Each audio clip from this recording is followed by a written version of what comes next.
Hey everybody, this is Jeff Roars, CMO of Jobvite. Excited to join you today for our Too Talented on Recruitment Marketing session. Yes, that was a theme song. Yes, it is an earworm. It will stick with you forever and this summer. As you can hear, does not like to be cut off, but you will get a lot of chances to hear it because it's going to run during our 12 weeks of the Summer to Evolve. Great series we're putting together, over 45 sessions, all of them free. And it is 12 weeks, each with a different theme. This week's theme is recruitment marketing, and we're excited about that. The type of content that we have for you includes skill sessions. Those are YouTube videos, and we dropped our first one this week, so go to the Jobvite YouTube site if you're interested in learning more tactical skills around recruitment marketing. Today we've got our Too Talented session. Tomorrow a demo day, diving into some of the platform of Jobvite and how you can use it for your recruitment marketing efforts. And then on Friday we're excited because we have IndyCar driver and Dancing with the Stars finalist James Hinchcliffe talking with Amon Brar, our CEO. So without further ado, if you do want to register for any of those other sessions, please go to thesummertooevolve.com. But I am very excited to invite Laurie Sylvia into the mix. Let's fire up Lauria's video. How are you doing, Laurie? Oh, Hi, Jeff. There we are. Hey, where are you calling in from today? I am in the Raleigh headquarters, just west of Boston, and I'm coming to you from my basement. So there's a fan running in the background. Hopefully it's not going to be too loud, but it is summer, which is great.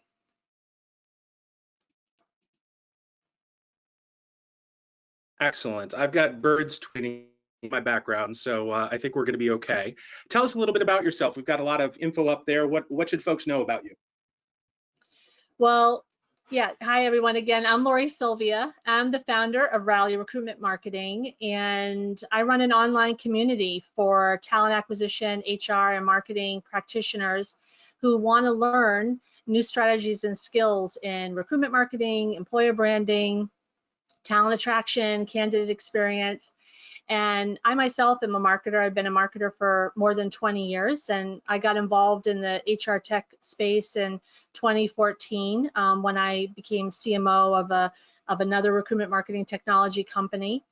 And yeah, I would love for you guys to learn more about recruitment marketing in this session, and hopefully I'll be a great resource for you, and you'll be interested in learning more about our community and join our community, which is also free. Excellent.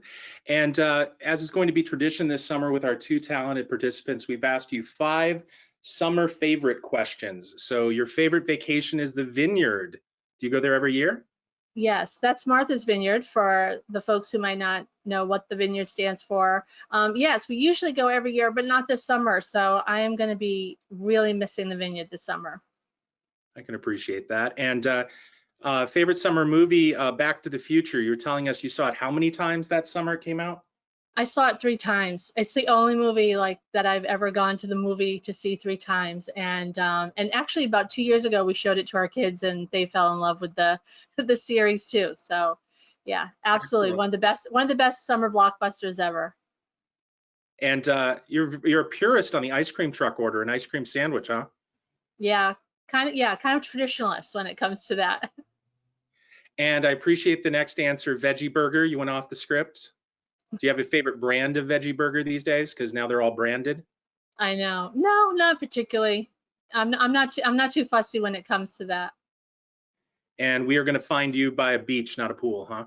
Yes, I absolutely love the ocean. I grew up in a town in Massachusetts that was on the ocean, and it's like kind of running through my veins. So take me to the beach anytime. Excellent. Well, let's invite in our next guest for Too Talented, Jade Burrell. Jade, are you there?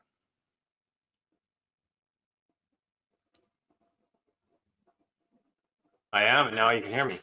Excellent. Very good. Where do we find you today? Yeah, I'm just south of Vancouver, just right on the US-Canada border, and at home. Excellent. And you were part of Jobvite by way of the acquisition of Talemetry. So you've actually founded a recruitment marketing company. You know, what was the epiphany there for you that led to that? Yeah, and you know, our initial product was an applicant tracking system, and in 2000 2009, we started to build the telemetry platform as it is today, and it really was the revelation for us as we looked at the industry and realized that companies were going to spend $80 billion a year to attract people to apply for jobs. That's the problem that we wanted to solve, and set out to do that with telemetry a short 12 years ago. Excellent. And I see your favorite vacation spot is a lake. Can you tell us about it? Yeah, in the interior of British Columbia, there's a very large lake, about 1,000 miles of shoreline. I grew up close to there, so we go up there for the summer. I get to see all my friends from high school, all my relatives up there, and we love it. We've been going there every summer for a long time. Excellent. I'll skip around here. Creamsicle, that is, I think, a controversial choice. Yeah, I don't know. I like the extra sugar kick that you get with. Is it the orange type or is it different flavor? No, the orange type for sure. Yeah. Orange type. My kids will go off script and grab the other flavors, but. Excellent. And I see that the beach at the lake is your preferred beach. I can appreciate that. You bet. And are you getting out to the lake this summer then? Yeah, we are. Yeah, we'll head up there in about 2 weeks. Awesome. Well, just a real quick bit about myself. Jeff Rohrs, CMO of Jobvite. You can see my social media links there. I am a beekeeper that has caught a swarm and lost a couple swarms this summer. That's a longer webinar than we have time for. But administratively, I want to tell you, if you've got questions, please go ahead and use the questions panel in GoToWebinar here. And I and folks behind the scenes will be monitoring that so that we can answer your questions during today's session. Social insights, if you have them from today, please tag them with hashtag JobviteS2E. And our session is being recorded. We will provide a link to it after today in an email to you, as well as anyone who registered, and it will be available on demand at thesummertoevolve.com. Now, without further ado, let us get into our conversation today. So, Laurie and Jade, I want to start with just the very simple question of what is recruitment marketing today? And Laurie, why don't we start with you? All right, my favorite topic. I really consider myself a recruitment marketing evangelist, and I think the simplest way to explain what is recruitment marketing, it is the process, the practice, the strategy of marketing a company as an employer. So obviously the audience is different, but the strategies, the tactics are completely the same. So it's different from someone who is responsible for corporate marketing or consumer marketing. The other thing that's different is some of the technologies are different.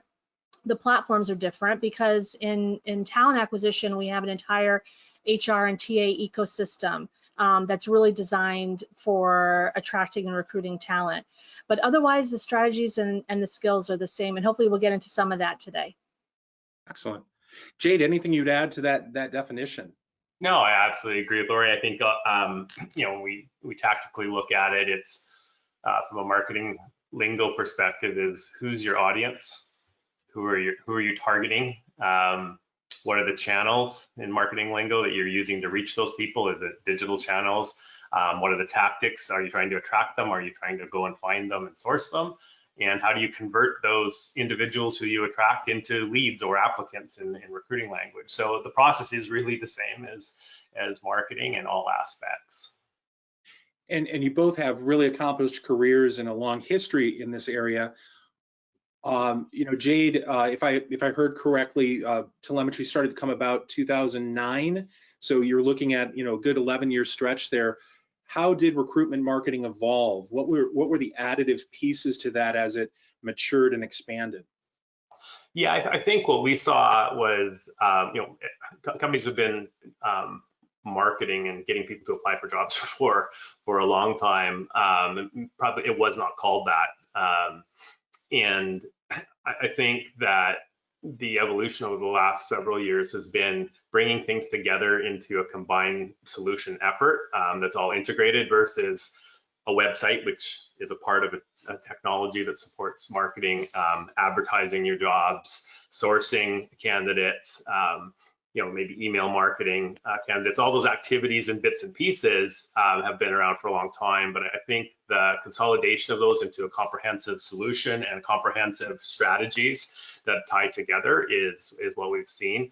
I think at the same time also a lot more mind share inside of recruiting organizations, specialists and people who, as the world of marketing went digital, so did recruitment marketing, and that evolution and the professions and the understanding of how to do this in a new world with new technologies has been the main evolution. Laurie, same question to you, but maybe focusing on the last couple of years of what really has changed or evolved in recruitment marketing. Yeah, I think Jade gave a really great explanation of sort of how this evolved. I think maybe I could answer it also from the people perspective, the practitioner perspective, and the team perspective. What I saw when I first got into the space in 2014 was talent acquisition leaders and teams that knew that they needed to do something differently. They were very much motivated to figure out how that they could attract and recruit talent through all these digital channels, as Jade mentioned. Some of them were early adopters of the new recruitment marketing technologies, but they quickly realized that they didn't understand the strategy behind it. They didn't really have the foundation, and also the people on their teams didn't have the skills to be successful in using these new recruiting and recruitment marketing technologies that were coming to market. And that was really, for me, kind of the aha moment and what drove me to leave the company that I was working for and to found the Rally recruitment marketing community. We now have over 24,000 practitioners who are in our community. And a little bit about who they are. So 2/3 of them are from talent acquisition, and about 1/3 are from HR. And then there's some smaller percentages from marketing and communications. For most organizations, they are practicing recruitment marketing, as Jade said. It starts usually with somebody on the team, a recruiter, who says, I think that we can have a better career site. I think that we can do a better job with social media. And that's really one of the things that I love about people who practice recruitment marketing, is that they are the ones who raise their hand first.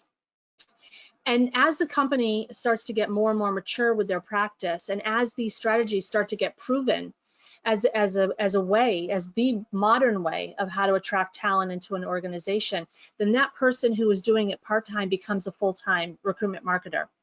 And then for some organizations now, there are teams. So it's really been amazing to see this evolve. For most organizations, I would say it's a strategy, but for a growing number, it's actually their profession. So that's interesting. That evolution from the hand raiser to profession. What are the challenges for someone to make that leap in order to just take it from something that is a nice to have to this is a respected vocation within the organization delivering value? Yeah, I love talking about this. And I talk to practitioners all the time about making that career transition. And a huge part of it is about really understanding the strategies, developing the skills, and being able to demonstrate their value within their organization. This is one of the biggest challenges actually for people who have a full-time job doing recruitment marketing. Even when you get that, go ahead to move into this role full-time, where you join an organization. Most of them, by the way, because we did a job and salary survey last year, most of them are the first person at their company to have this job. And they're doing this job for the first time, and they're reporting it to somebody who's learning about recruitment marketing at the same time that they are. So just imagine that.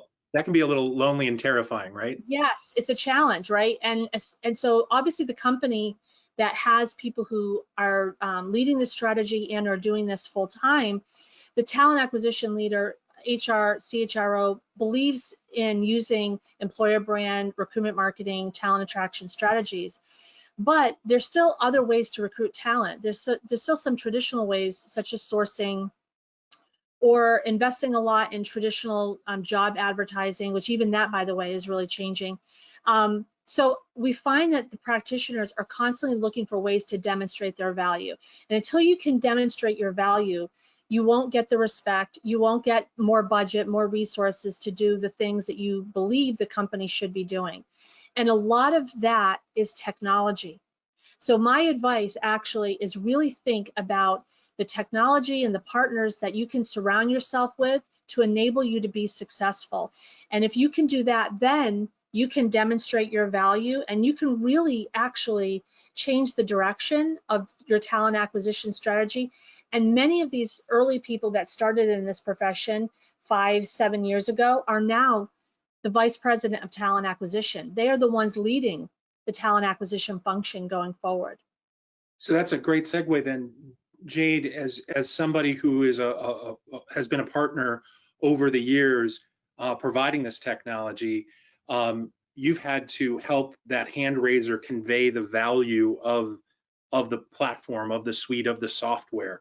What are the most common kind of value statements or value results that you see that help that individual kind of cross the chasm from saying this is a nice to have to leadership to saying this is a must have? Yeah, and I think we've used the word evolution and evolve a lot today for a reason, right? And what we realized early on is everybody's at a different part in that journey. Every company is at a different level of maturity in terms of their understanding, their capabilities, and their skills. So I think to answer that question, the first thing is to come in and diagnose where somebody's at, and as Jobvite shares the evolution model or the evolve model around maturity of recruitment marketing processes, you'll see in there that the foundation is breaking down those different processes and saying, where are you in terms of your maturity in converting people when they come to your site into applicants? Where are you in your maturity of attracting people in? Where are your maturity of finding folks? What's your audience segment maturity?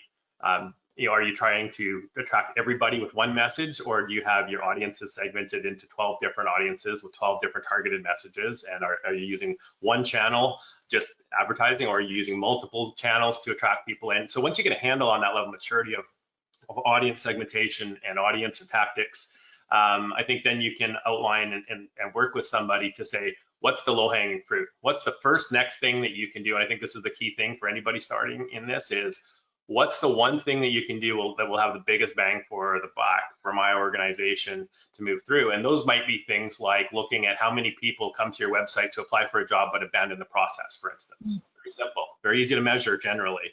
And if 80% of the people coming to your website who start to apply don't finish the application process, and you can move that to 60 or 70%, you just tripled your value. Whatever you're spending, you just made it 3 times more valuable for your company, and got 3 times more applicants flowing in with probably not a lot of effort. And that's very measurable, it's very demonstrable. So I always suggest looking at conversion at the end of the day, because spending more money and more time attracting people in, if you're not converting them into applicants because you have a poor process for that, is probably not a good place to start. And then you can go from there and look at efficiency of your marketing programs. And I think the other big low-hanging fruit is, if you've been recruiting people for years and you have a database of a couple of million applicants, which is very common, what are you doing to segment that database, communicate with them, enrich that the relationship with those individuals, bring them back on an ongoing basis, and engage them in your content, all the stuff that you do as a marketer, right? So right. This is your wheelhouse, right? Lots of companies don't do that at all, and they don't look at their existing database. They don't build that database of relationships very well. So those are some of the key areas I would start with. So Laurie, you had said the hand raiser often might start with the career website. Is the career website the heart and soul of a great recruitment marketing strategy? And what are the key aspects that a modern career site has got to have, to be successful today? That's usually where I advise people to start, is their career site. And the reason why I will tell them to start with your career site, because honestly, it's the most visible thing that talent acquisition produces. Everybody in the company can see it, the leadership can see it, and of course, all of your candidates can see it as well as your employees. So we know that the career site is an important touch point along the candidate journey. And when the career site is crappy, it reflects terribly on the organization as a whole. So this is a fantastic place to start. And when you decide that you're going to start with a career site project, it forces you into thinking through your messaging and your content. And that then helps you really define what is your employer value proposition. So the career site becomes the way to display and communicate all of that information, but just going through the career site refresh project forces you to really think like a marketer in terms of who's my audience, what are the benefits of working here, and how do I best communicate and tell the story of our organization.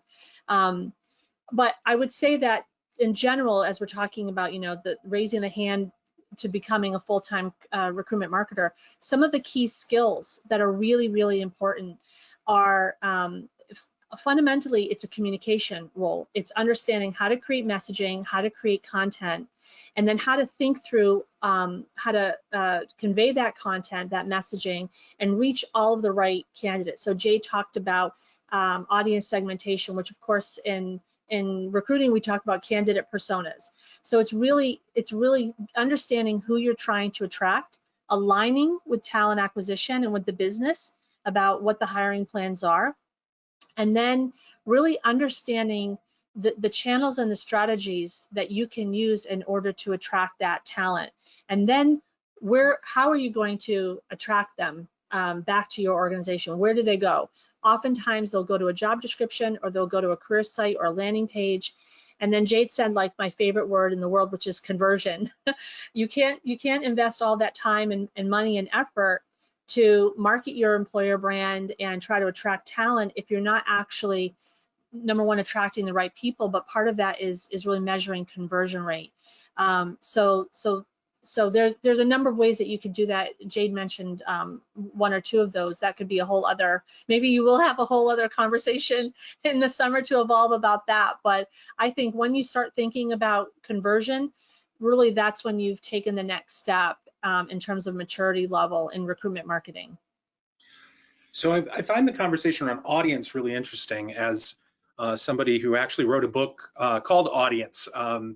It was subtitled Marketing in the Age of Subscribers, Fans, and Followers. So it was about that idea that, if marketers want to get the most value out of their investment, they should be shifting dollars away from paid media where you're renting eyeballs to channels in which you are growing a proprietary audience of people that you can reach out to on a regular basis.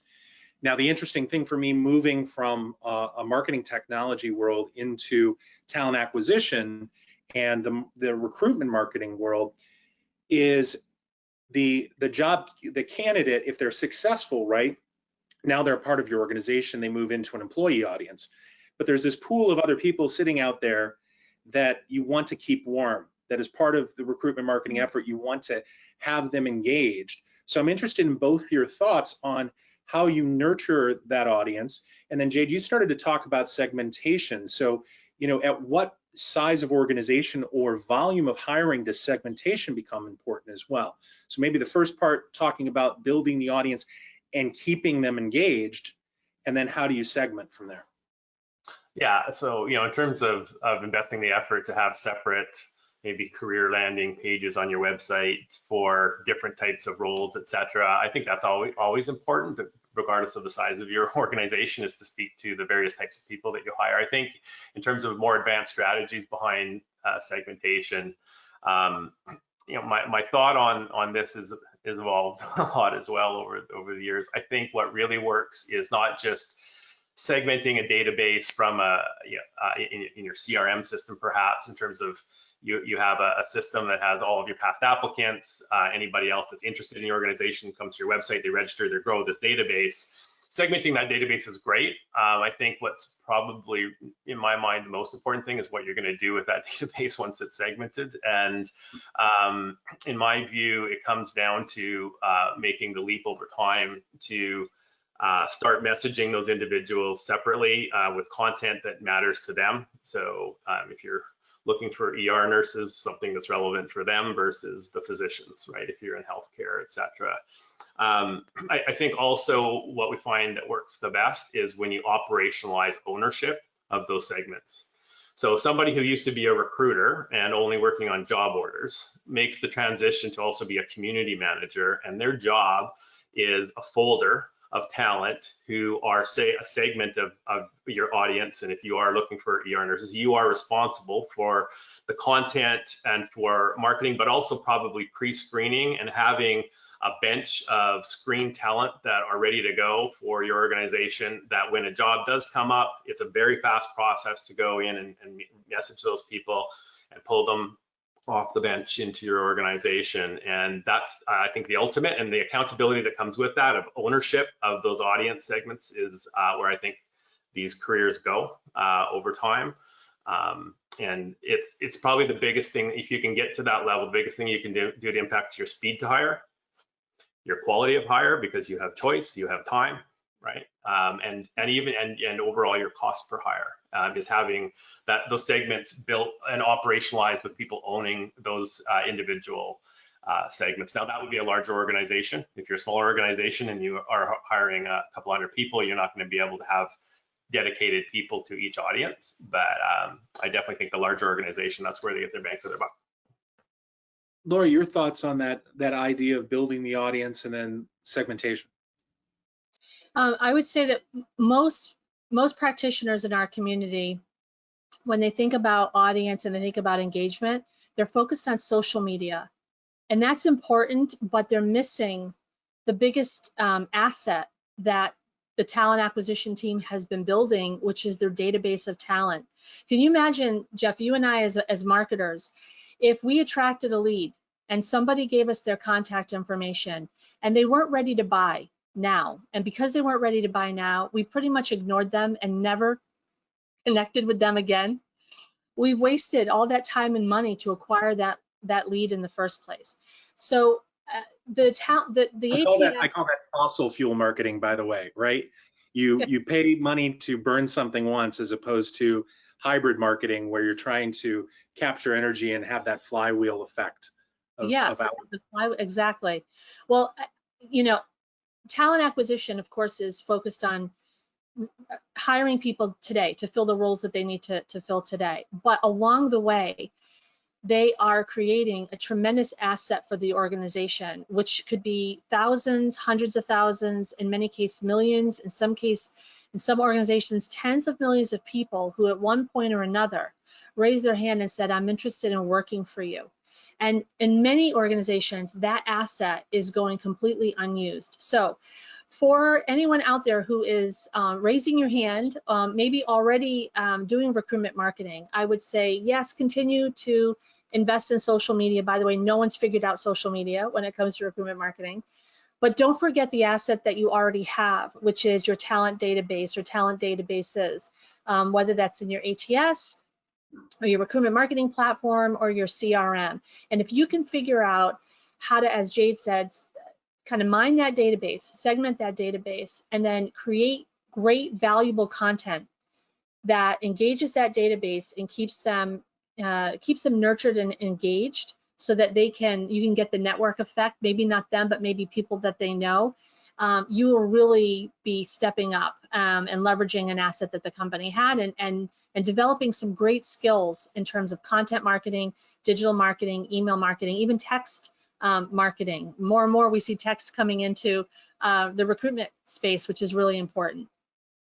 And I want to underscore, having the database, it's critical that you have probably one of two primary ways to reach out to that individual: email and potentially a phone number with permission for text. Those are probably your two best channels, because as you mentioned, social media is ever changing and fragmented, right? TikTok wasn't on the radar, WhatsApp, what do we do with that? Some people moving off of Facebook. And later in the Summer to Evolve, we're going to have Joe Pulizzi, the godfather of content marketing, sitting down with Joel Cheeseman. And Joe Pulizzi wrote a really interesting article recently that he's like, look, the number one asset you can build is the email database here, because that's still a foundational layer for communication. Now we've got about 10 minutes left, so I want to shift gears and I want to talk about this moment in time. So I'm a recruitment marketer. we are no longer recruiting at the volume perhaps we did 4 months ago because of the pandemic, the downturn in the economy, et cetera. Where should I be investing my time or my efforts now? What are your thoughts?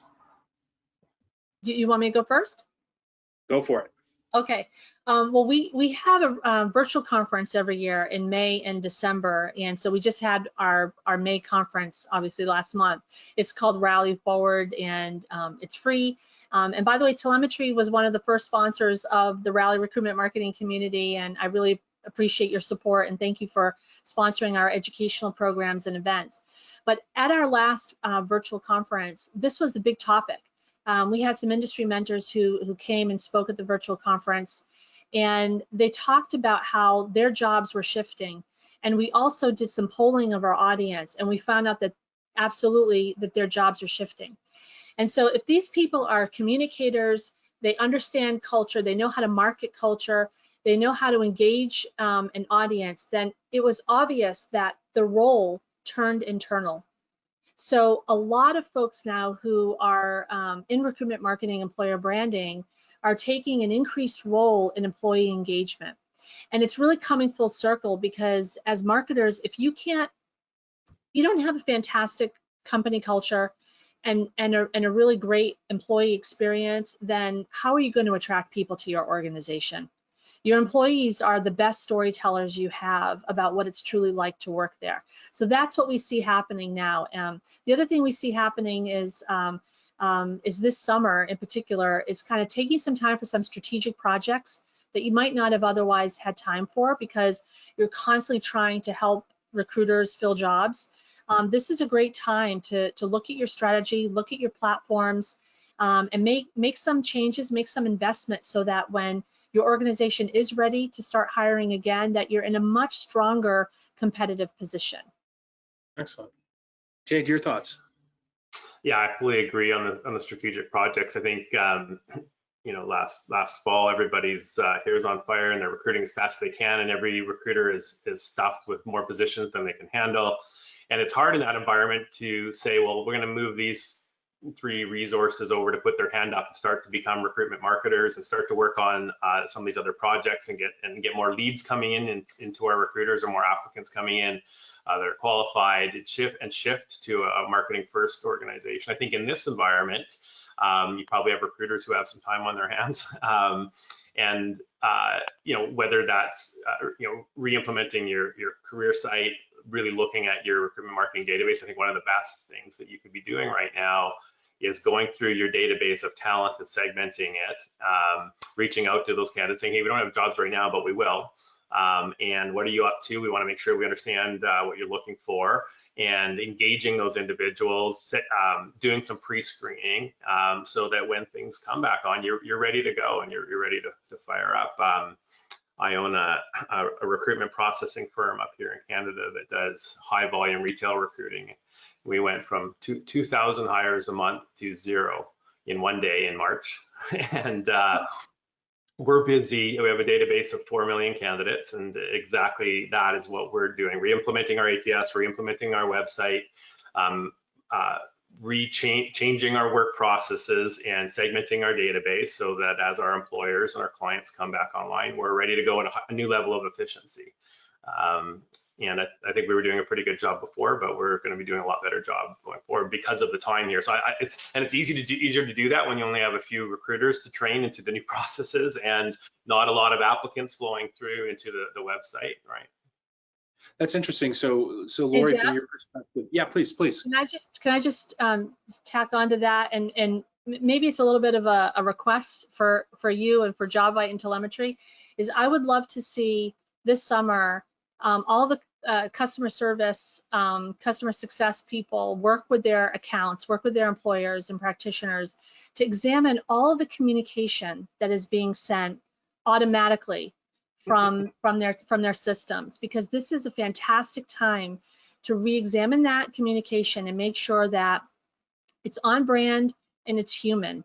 So a lot of times these automatic systems, you know, email messages or text messages get set up and they're sort of set and forget. But this is a great summer project. Let's humanize how we communicate with candidates.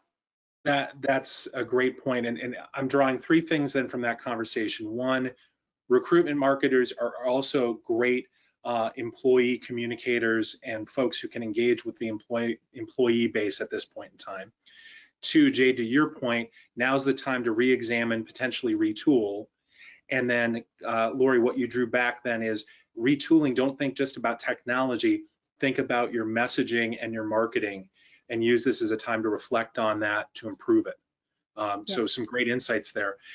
We're coming close to the end of our time, so I've got one question for you before we wrap, and that is, can you talk to me about, even in this moment in time, how do you manage for candidate experience when you might see because of record unemployment, you may see a flood of new candidates in? And how does that tie to employer brand, and why is that such a critical thing to still have your eye on? Yeah, I think the one thing to think through there is what value can you add to the candidates other than offering the jobs you have, right? So can you start providing some education? Can you start providing extra value than just being a repository for applications for your candidates and saying yes or no, you're making it through our funnel, right? And I think from a candidate experience perspective in this environment, when people are really, a lot more people are looking for work, you're getting a lot more candidates putting some time and effort on what are you giving back, whether it's career tips in your area or segment, and this speaks to the good engaging content as well, but it's not just to attract them in, and once they're in, what can you do for them to make it worth their while? It's going to go a long ways. And I'm working with an organization called Work Story that provides a free way to help build resumes. So that's something that employers could do, is say, here's a service, it's free, promote a service that's of value to these people, give back to them, right? And that's a great point. We saw in the most recent Job Seeker Nation survey that something over 54% of job seekers are retooling resumes at this moment. So it's something that people want that input on. Yeah. Excellent. Laurie, your thoughts? Well, your candidate experience reflects the values of your company. And if people apply for a job and they never hear from you again, it sends a very strong message. That silence sends a very strong message. I believe that the candidate experience is fundamentally a communication experience. It's a candidate's journey, asking questions and looking for answers from the organization. So I would suggest that the way that they're connected is by, again, looking at all of those touch points along your candidate experience. How are you communicating with candidates? How are you providing value, as Jade said? And this is a fantastic time to take a look at that and make sure that it is in fact reflecting your organization's values, and people remember how you make them feel, right? But looking at all those messages and what resources can you provide on an ongoing basis to help them right now, because it is a tough time for a lot of people. It's also really tough for the people in our industry who are having to implement those leadership decisions, furlough workers, try to stay in touch with people, try to help people find other jobs. It's really tough. And we know that recruiting is very competitive when the market will come back. So the communication that you have with candidates right now, how they experience your company, they will remember and put you in a great position for when you're ready to hire again. Excellent. And on that note, I want to thank you both for participating today. This is a conversation that I wish could go on for another hour, because there were all sorts of threads that came out. So maybe we'll get back together at a later point for that additional conversation. If folks want to reach you, rallyrecruitmentmarketing.com, best way, Laurie? Yeah, that's the website for our community. So I hope everyone will join us at Rally Recruitment Marketing and learn new strategies and skills, and really put yourself in a great career position going forward.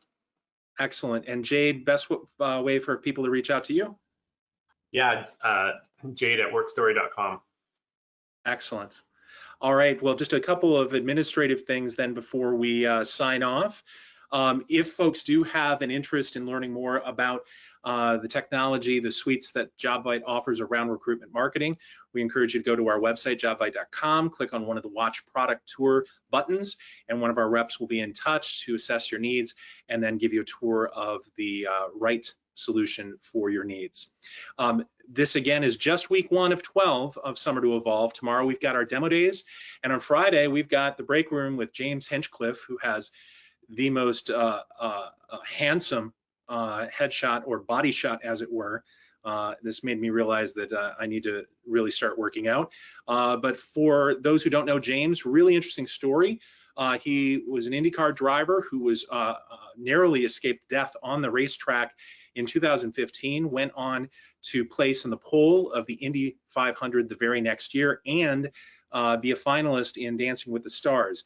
And so in this Summer to Evolve, we're talking with folks outside of the norm to hear how they're evolving their career. And James is also moving from the racetrack into the broadcast booth.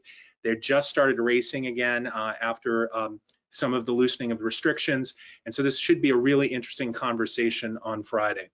And so with that, we thank you for joining us for the Summer to Evolve. Hope that we see you at additional future sessions, and we thank Laurie and Jade for participating. And now, your earworm, everybody. Talk to you later.